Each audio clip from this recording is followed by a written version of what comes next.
사도신경으로 우리의 신앙을 고백하며 4월 12일 화요일 사순절 기도회 시작하겠습니다. 나는 전능하신 아버지 하나님 천지의 창조주를 믿습니다. 나는 그의 유일하신 아들 우리 주 예수 그리스도를 믿습니다. 그는 성령으로 잉태되어 동정녀 마리아에게서 나시고 본디오 빌라도에게 고난을 받아 십자가에 못 박혀 죽으시고 장사된 지 사흘 만에 죽은 자 가운데서 다시 살아나셨으며 하늘에 오르시어 전능하신 아버지 하나님 우편에 앉아 계시다가 거기로부터 살아있는 자와 죽은 자를 심판하러 오십니다. 나는 성령을 믿으며 거룩한 공교회와 성도의 교제와 죄를 용서받는 것과 몸의 부활과 영생을 믿습니다.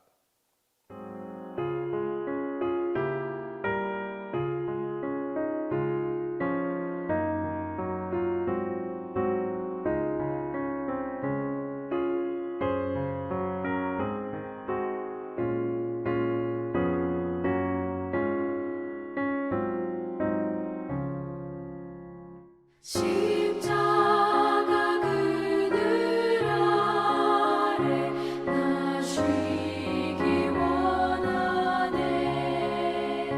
저 햇볕이 뜨겁고 또 짐이 무거워. 이 광야 같은 세상에 늘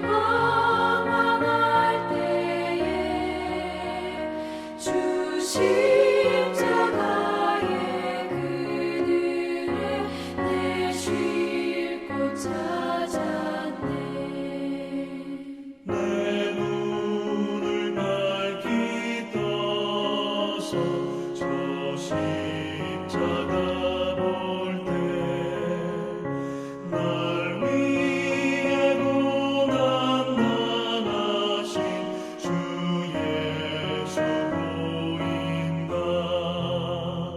그 형상 볼 때 내 맘에 큰 찔림 받아서 그 사랑 감당 못하여 눈물만 흘리네. 십자가 그늘에서 나 길이 살겠네. 나 사모하는 황제는 주 얼굴뿐이라.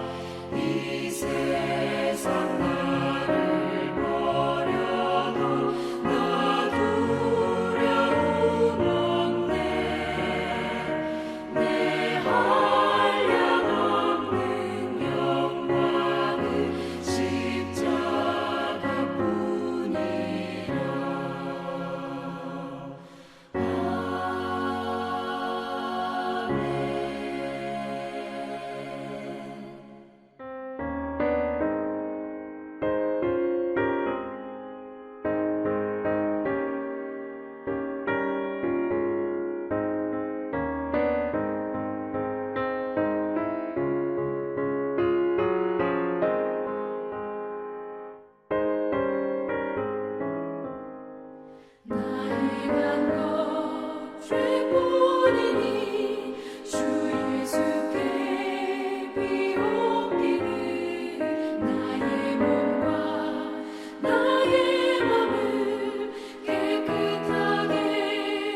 사랑의 하나님, 독생자를 보내사 허물 많은 저희를 구원하여 주시고 세상이 알지 못하는 복음의 비밀을 알게 하심을 감사드립니다. 한량없는 자비가 우리 가운데 가득 넘치고 우리를 향하신 하나님의 놀라운 은혜가 우리 안에 충만하게 하심을 감사드립니다. 세상은 흔들리고 변합니다. 코로나로 인해 온 나라가 요동침에 뒤틀려지고 있습니다. 자비의 하나님, 비록 세상은 변해도 하나님의 영원히 동일하십니다. 우리는 변치 않는 하나님의 말씀에 거하게 하시고 날마다 새롭게 하시는 하나님을 찬양하게 하소서. 평화의 주님, 우크라이나를 불쌍히 여기시고 하루속히 평화의 소식이 전해지게 하여 주시옵소서. 전 세계가 그를 위해 기도합니다. 주님의 자비와 은혜가 그 땅에 함께하여 주시옵소서. 친히 새벽에 기도하심으로 저희에게 모범을 보이신 주님, 사순절을 보내면서 저희들이 한 마음으로 주님 닮기를 애쓰고 합니다. 우리를 향하신 하나님의 뜻과 마음을 알게 하시고 날마다 주님과 동행함으로 하나님의 거룩함을 닮아가는 저희들이 되게 하여 주시옵소서. 갈급한 심령 위에 성령의 담비를 내려주시고 우리의 임하신 하나님을 기대할 때 하늘의 능력이 임하기를 기대합니다. 온 성도들이 애써 기도하며 수고로이 주님을 섬길 때 우리 안에 하나님의 행상이 드러나며 하나님의 영광이 우리를 통해 드러나게 하여 주시옵소서. 말씀 속에 함께 하실 하나님을 찬양합니다. 우리의 기도에 응답하시며 부르짖는 소리에 함께 하시는 주님 감사합니다. 이 시간 말씀을 듣기를 원합니다. 말씀을 선포하실 담임 목사님께 성령에 충만하게 하여 주시고 건강을 지켜 주시옵소서. 예수님의 이름으로 기도드립니다. 아멘.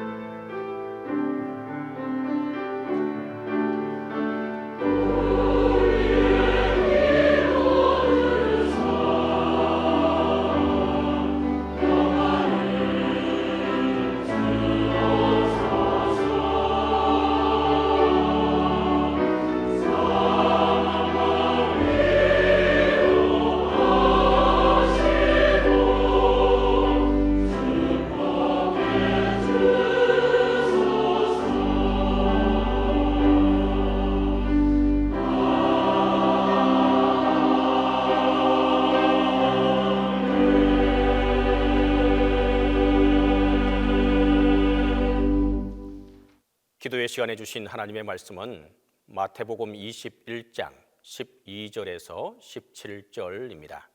신약성경 마태복음 21장 12절에서 17절입니다. 다 함께 봉독하겠습니다. 예수께서 성전에 들어가사 성전 안에서 매매하는 모든 사람들을 내쫓으시며 돈 바꾸는 사람들의 상과 비둘기 파는 사람들의 의자를 둘러 엎으시고 그들에게 이르시되 기록된 바 내 집은 기도하는 집이라 일컬었음을 받으리라 하였거늘 너희는 강도의 소굴을 만드는도다 하시니라. 맹인과 전언자들이 성전에서 예수께 나아오매 고쳐 주시니 대제사장들과 서기관들이 예수께서 하시는 이상한 일과 또 성전에서 소리질러 호산나 다윗의 자손이여 하는 어린이들을 보고 노하여 예수께 말하되 그들이 하는 말을 듣느냐. 예수께서 이르시되 그렇다. 어린 아기와 젖먹이들의 입에서 나오는 찬미를 온전하게 하셨나이다 함을 너희가 읽어본 일이 없느냐 하시고 그들을 떠나 성 밖으로 베다니에 가서 거기서 유하시니라. 오늘은 성주간의 두 번째 날입니다. 이제 사순절 기도회의 주제 여러분 다 기억하고 계시죠? 우리 한번 해보겠습니다. 그리스도 나의 힘. 조금 더 큰 소리를 한 번 더 해볼까요? 그리스도 나의 힘. 이 성주간의 주제는 십자가가 나의 힘입니다. 입니다. 같이 해보도록 합니다. 십자가가 나의 힘입니다. 오늘은 마태복음 21장 12절에서 17절에 근거하여 성전을 정결케 하셨습니다 라는 말씀을 전하도록 하겠습니다. 성전 정화 사건은 십자가를 앞에 두고 예수님이 예루살렘 성전에서 행하신 아주 파격적 사건입니다. 성전에서 벌어지고 있었던 그 세속적인 일에 대한 아주 일대 대개혁이었기 때문입니다. 당시 유대인들은 성전 안에서 성전용 세계를 따로 사용했습니다. 로마는 동전을 주조할 때에 황제나 총독이나 그 지역을 다스리고 있는 지배자의 얼굴을 동전에 새기었기 때문에 형상을 새기지 말라라고 하는 계명을 따라서 유대인들은 로마 돈을 사용하지 아니하고 두로의 동전을 사용했습니다. 두로 동전에는 사람 얼굴이 없었기 때문입니다. 이러한 일들을 유대인들은 이방인의 뜰에서 행하였고, 당연히 이 일을 하기 위해서는 환전상들이 나타났고 그들에게는 환차 이익을 챙기게 되었습니다. 또한 성전에서 제사를 드리고자 시골로부터 동물들을 가져오다 보니까 오는 길에 다치기도 하고 또 병도 들어서 하나님께 드리기가 어려운 동물들이 많았습니다. 그래서 이들은 성전 옆에다가 아예 그 동물 시장을 두고 성전 문으로 들어가야 할 것을 아예 문을 하나 만들어 가지고 양문이라고 아예 그 전용 문을 만들어서 그렇게 양을 팔고 사고 장사를 했습니다. 물론 이들에게도 나름대로 명분은 있었습니다. 우상을 섬기지 않기 위해서 두로의 동전을 사용한 것이고, 하나님께 온전한 것을 드리기 위해서 좋은 동물을 팔았기 때문이라는 신앙적 명분이 있었던 것이죠. 그리고 그런 일들을 이방인의 뜰에서 행하였기 때문에 유대인들은 거기에 책임이 없다라고 생각했습니다. 물론 이방인의 뜰도 성전입니다. 하지만 성전이지만 유대인들이 거하는 곳이 아니라 이방인, 당시 사람들이 쓰는 사실 굉장히 차별적 언어이죠. 우리도 이런 언어를 써서는 안 되는 것인데 그 이방인의 뜰에서 행하였고, 이방인이 넘어오지 말라고 하는 팻말을 만들어 놓은 그것을 넘어오면 돌로 쳐 죽인다고 경고했습니다. 유대인은 아니어도 하나님을 예배하고 기도하고자 하는 이들이 찾아온 그 곳에서 유대인들은 장사 이익도 챙겼고 신앙적 면죄부도 팔았습니다. 간교한 계산 속이 드러납니다. 유대인들은 나는 깨끗하고 거룩해야 하지만 이방인들은 어떻게 되든지 관심 갖지 않았습니다. 이것을 보신 예수님이 분노하신 것입니다. 그래서 그 예수님은 성전에서 그들을 다 내어 쫓으시고 그 돈을 팔고 있는 환전상의 그 돈들을 다 엎으시면서 내 아버지의 집을 장사하는 강도의 도굴로 만들지 말라고 하셨습니다. 더불어서 이방인의 뜰에서 하면 괜찮다라고 하는 그 유대인들을 향하여서 성전은 만민의 기도하는 집이라고, 유대인만 기도하는 것이 아니라 그 누구도 기도할 수 있는 만민의 기도하는 집이라고 질타하셨습니다.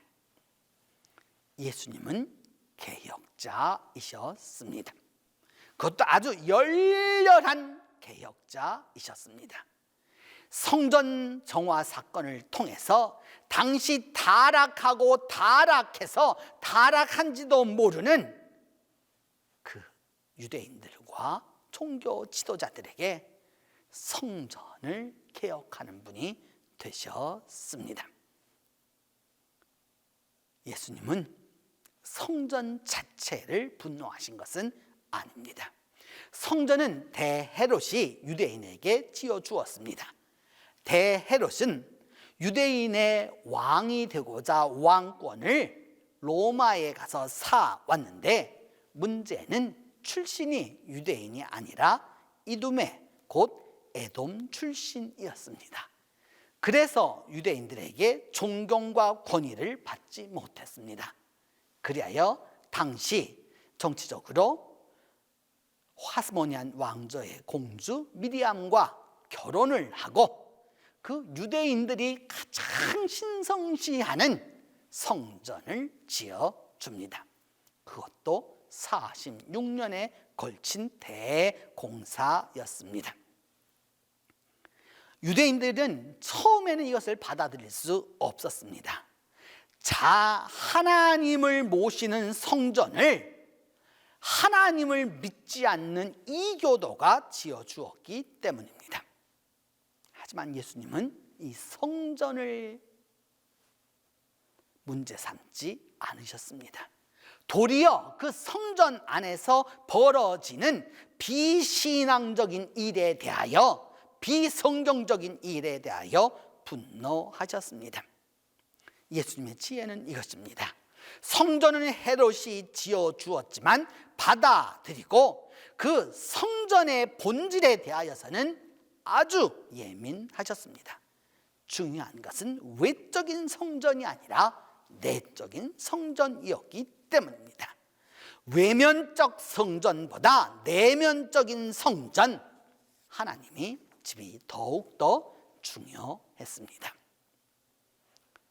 여러분, 이 성주간을 지나면서 믿음은 안에서부터 출발한다는 사실을 꼭 기억해야 합니다.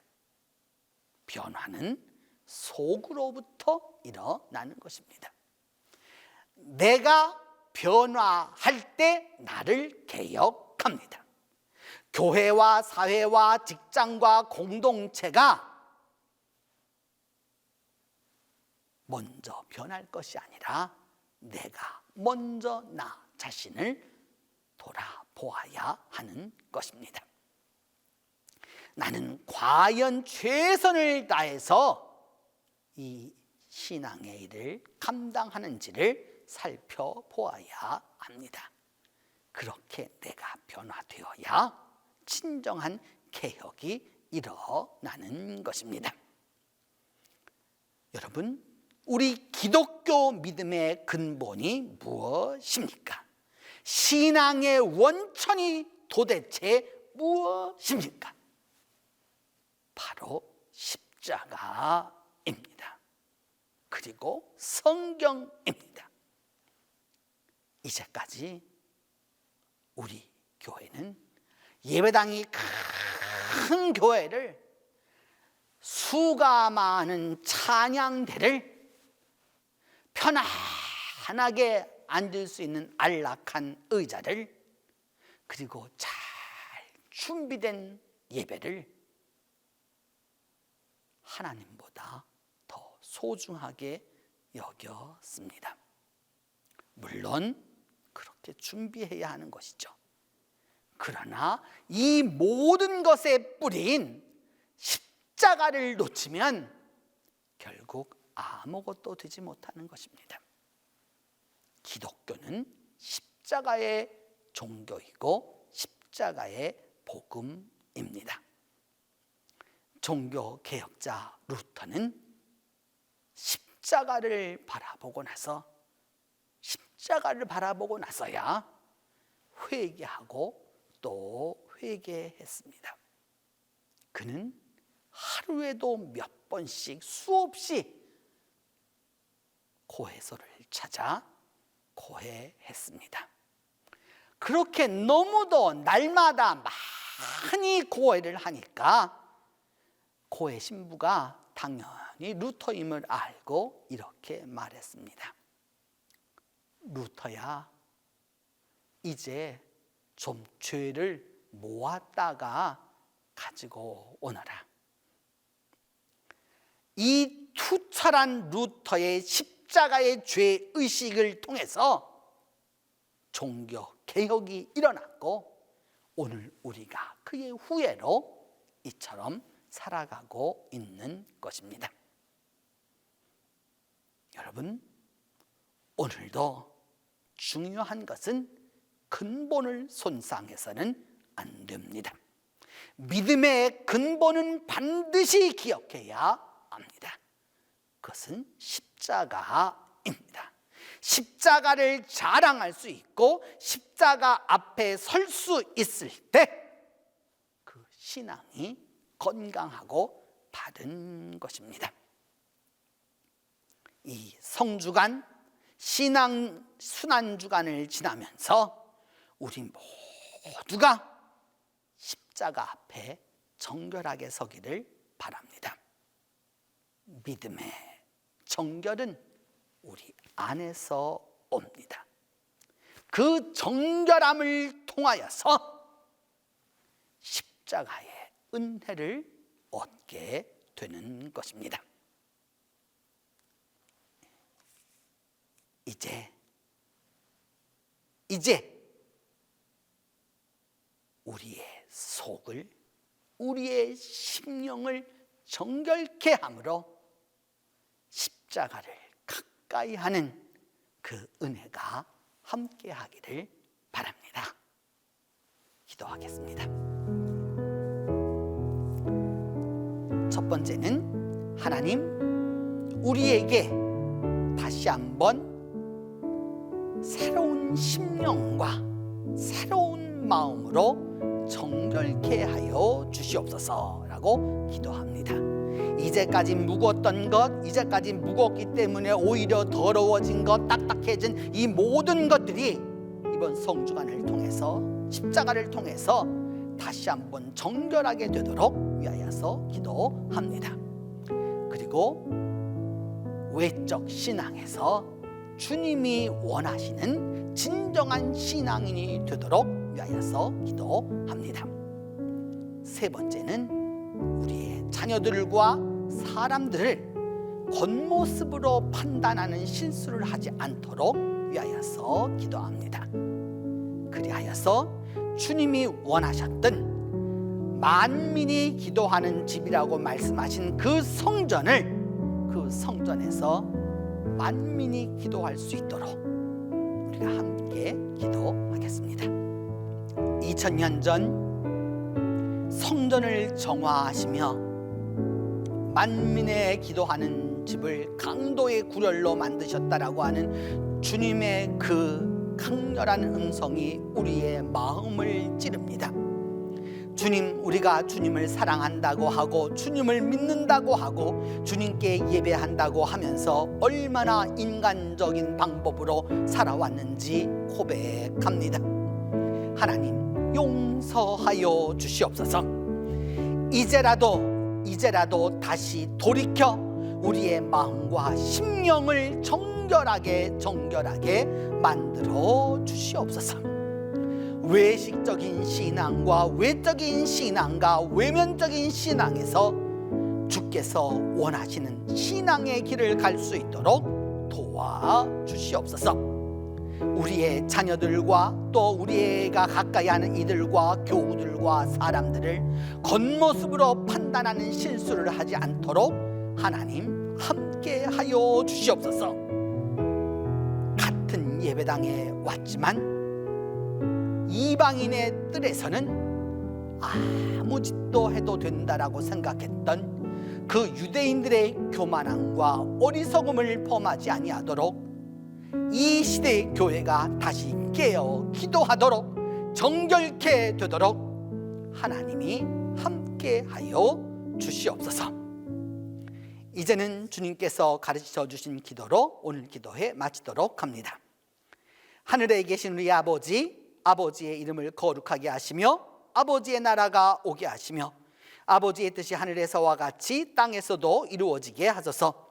오늘 우리에게 일용할 양식을 주시고 우리가 우리에게 잘못한 사람을 용서하여 준 것 같이 우리 죄를 용서하여 주시고 우리를 시험에 빠지지 않게 하시고 악에서 구하소서. 나라와 권능과 영광이 영원히 아버지의 것입니다.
주옵소서.